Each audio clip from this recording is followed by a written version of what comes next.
There is a promise hidden inside every modern financial system. Work hard, follow the rules, and life will slowly get better. But in one country, that promise was quietly reversed. The system didn't reward progress, it rewarded stagnation. This is the story of a financial system that paid people to stay poor, not by accident, not through failure, but by design. Welcome to Econ Noir. It began with good intentions. A government facing rising inequality, unemployment, and social unrest introduced a network of subsidies, assistance programs, and financial protections meant to help the poorest citizens survive an economic downturn. At first, it worked. Food became affordable. Rent was subsidized. Basic services were guaranteed. The official narrative spoke of compassion and stability during an economic crisis.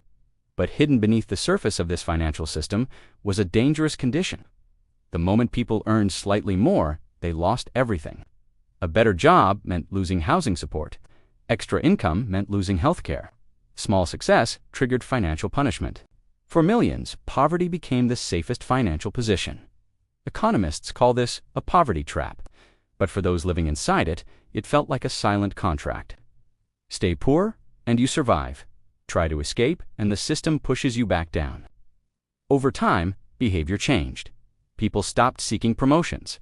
Small businesses stayed intentionally small. Cash jobs replaced official employment. The shadow economy expanded, not because people wanted to cheat, but because survival required it. The government responded with stricter controls, more paperwork, more surveillance, more rules designed to protect the system from abuse. But the real abuse was structural. The financial system had created an invisible ceiling.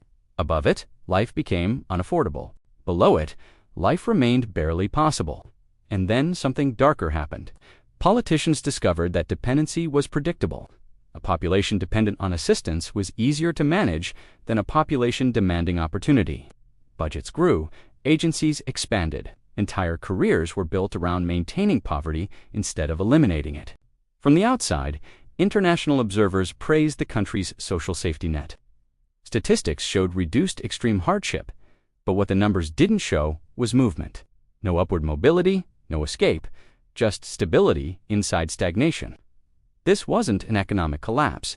It was something more subtle and more dangerous, an economy frozen in place.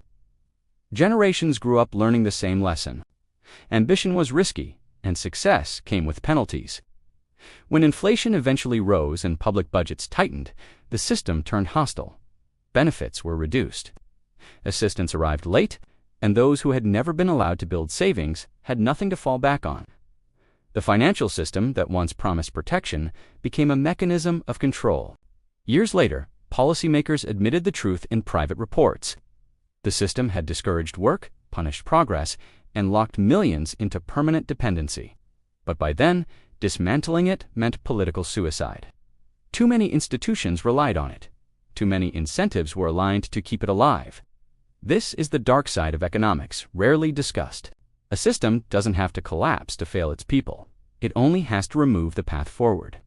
This was the financial system that paid people to stay poor. Not because poverty was inevitable, but because dependency was convenient. You've been watching Econ Noir, and in dark economics, the most powerful systems are often the quietest ones, the ones that never let you leave.